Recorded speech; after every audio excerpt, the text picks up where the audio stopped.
Perang by other means ini terinci dalam perang dagang, perang cyber, perang legal atau legal warfare. Semua disusun dan terbangun rapih semisal perang Sipadan Ligitan yang diambil Malaysia dengan cara legal warfare strategi. Timur Timur diambil dengan economic warfare strategi. Rupiah diserang dari 3.000 ke 15.000. Selain Timor lepas, rezim 32 tahun rata tanah. Harga aset BUMN dan swasta bertumbangan jadi tinggal 20% nilainya, dibeli murah para kapitalis panen raya seperti JP Morgan, Goldman Sachs, Temasek, dan kapitalis-kapitalis lainnya.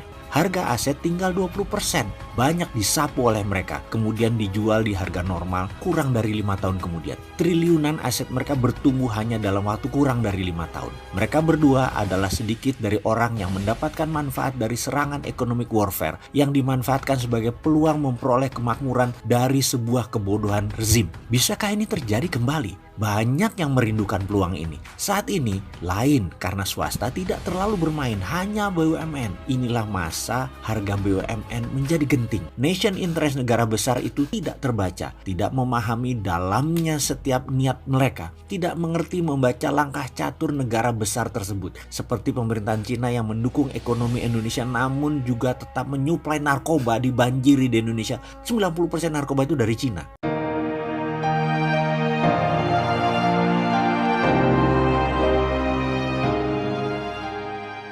Apa yang terjadi jika fundamental ekonomi Indonesia ke arah rupiah 15.000 terhadap dolar, minyak mentah $100 per barel, lalu Amerika terus menaikkan suku bunga dolar untuk menarik dolar pulang ke Amerika dengan lanjut terus perang dagang serta perang tarif di berbagai wilayah yang dilakukan oleh Amerika ke semua negara yang Amerika defisit neraca perdagangannya. Akankah Indonesia aman atau terjadi tight ekonomi? Uang jadi kering. Akankah perang tarif dan perang dagang malah membuat Amerika bermasalah atau malah membuat Cina negara jadi kuat? Dalam dua buku geopolitik berjudul Thucydides Trap dan War by All Means, kita akan kupas naifnya bangsa Indonesia melihat permainan tingkat tinggi beberapa negara adikuasa itu. Terlalu kasual, terlalu gampangin kesannya. Dalam buku War by Other Means, instrumen perang yang dipakai saat ini adalah ekonomi, bukan lagi kombatan ala Perang Dunia Kedua atau perang intelijen zaman Cold War ala James Bond. Kali ini instrumen perangnya adalah ekonomi. Hingga rincian terdalam, perang by other means ini terinci dalam perang dagang, perang cyber, perang legal atau legal warfare. Semua disusun dan terbangun rapih semisal perang Sipadan Ligitan yang diambil Malaysia dengan cara legal warfare strategi. Timur Timur diambil dengan economic warfare strategi. Rupiah diserang dari 3.000 ke 15.000. Selain Timor lepas, rezim 32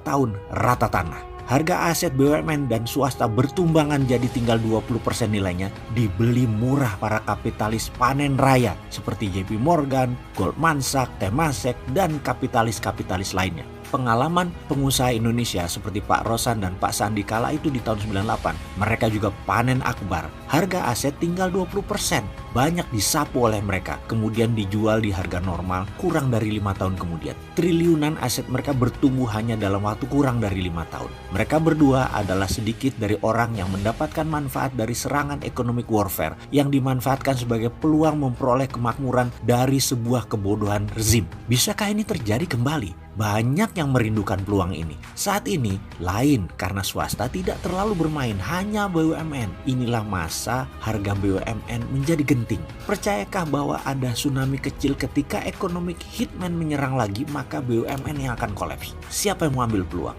Kembali ke War by Other Means. Perang cyber jagonya Rusia. Rusia jago sekali perang hybrid dan menggunakan tool, salah satunya adalah cyber war. Demi memecah Eropa, Brexit Inggris diprovokasi melalui cyber dan mempengaruhi jajak pendapat penduduk Inggris. Sehingga Inggris keluar dari Uni Eropa. Eropa jadi lemah. Itu maunya Rusia. Cyber Rusia memenangkan Trump, di mana Rusia anti sekali dengan Hillary Clinton. Yang kalau jadi presiden bisa menyikat Rusia dan lebih baik Trump yang jadi presiden. Trump disebut non-devil, iblis yang mereka kenal ketimbang Hillary yang dikenal dengan istilah unknown devil, iblis yang tidak dikenal. Rusia pakai data FBI di crack email Hillary disebar hanya 12 jam sebelum pemilihan presiden. Dalam Thucydides, buku tersebut menjelaskan mengenai perang menggunakan foreign policy dan defense policy dengan kebijakan luar negeri juga kebijakan pertahanan. Ini di Indonesia nul putul memahami dan menyelesaikan masalah beginian. Nation interest negara besar itu tidak terbaca, tidak memahami dalamnya setiap niat mereka, tidak mengerti membaca langkah catur negara besar tersebut, seperti pemerintahan Cina yang mendukung ekonomi Indonesia namun juga tetap menyuplai narkoba dibanjiri di Indonesia. 90% narkoba itu dari Cina. Amerika mendukung Indonesia menjadi tuan rumah IMF tapi belum tentu memberi dana hutangan untuk menutupi APBN. Kebijakan Indonesia melawan Thanos namun bergantung 70% produk ekspor Indonesia ke negara Thanos. Thanos itu negara Amerika dan sekutunya, Korsel, Jepang, Taiwan, dan Singapura. Lalu kita malah mendukung dan bermain sama negara penyedia impor Indonesia. Pengalaman berbisnis begini ya, kita harus memanjakan divisi sales dan marketing di dalam perusahaan dan memanjakan klien serta customer yang membeli produk kita dan berusaha bergantung pada supplier luar atau impor. Ini kebijakan malah kebalik. Kita malah deketin supplier importir, main-main sama supplier importir, customer eksportir malah tidak diperhatikan. Pengalaman saya sih sebentar lagi perusahaan kayak gini ya kolaps. Customernya atau pelanggannya ya pindah. Coba aja kalau nggak percaya. Istilah the winner takes all adalah seperti keadaan dunia pada saat ini. Misalnya, dunia bank yang mengendalikan dunia pembiayaan. Bank membuat sistem, membuat peraturan agar hanya mereka yang punya jaminan adalah mereka yang bisa meminjam di bank. Alasan yang digembar-gemborkan adalah untuk keamanan uang bank. Namun ada alasan lain yang mungkin ini membuat para bankers merah kupingnya ketika kita bicarakan hal ini sekarang. Karena bankers itu agen kaki tangannya orang kaya, maka bank harus bisa membuat orang kaya selalu kaya. Jangan sampai semua orang bisa jadi kaya. Dan orang yang paling diuntungkan dengan peraturan ini adalah mereka yang berada di piramida ekonomi teratas, yaitu para oligarki. Oligarki itu punya jaminan, punya kedekatan dengan penguasa, dan punya jaringan bisnis yang kuat menggurita. Fakta lain lagi, dari jumlah manusia yang ada di sebuah negara misalnya, mereka yang punya jaminan aset yang bankable tidak lebih hanya 10% dari populasi. Bahkan di Indonesia hanya 7% datanya mereka yang punya aset bankable tadi. Bahkan UKM yang jumlahnya 50 jutaan di Indonesia yang punya jaminan aset bankable mungkin hanya 1%.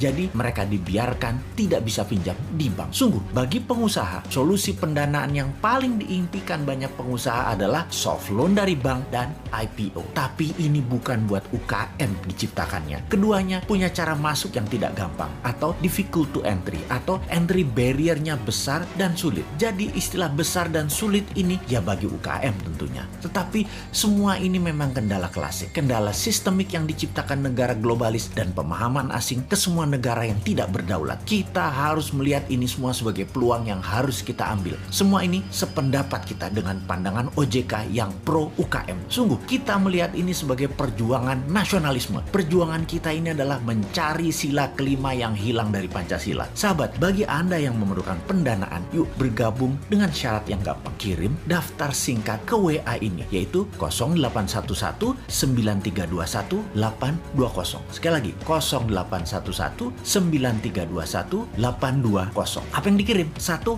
Gambar atau foto.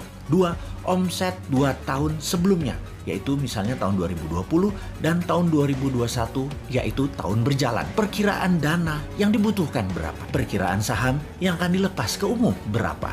Perkiraan omset setelah jadi penerbit kira-kira berapa? Perkiraan dividen tahunan berapa? Sahabat semua, inilah masa kita keluar dari pit stop dan menyusul di tikungan untuk menjadi negara terdepan dengan bergandengan tangan sesama putra bangsa. Dengan urun dana, UKM Indonesia menang.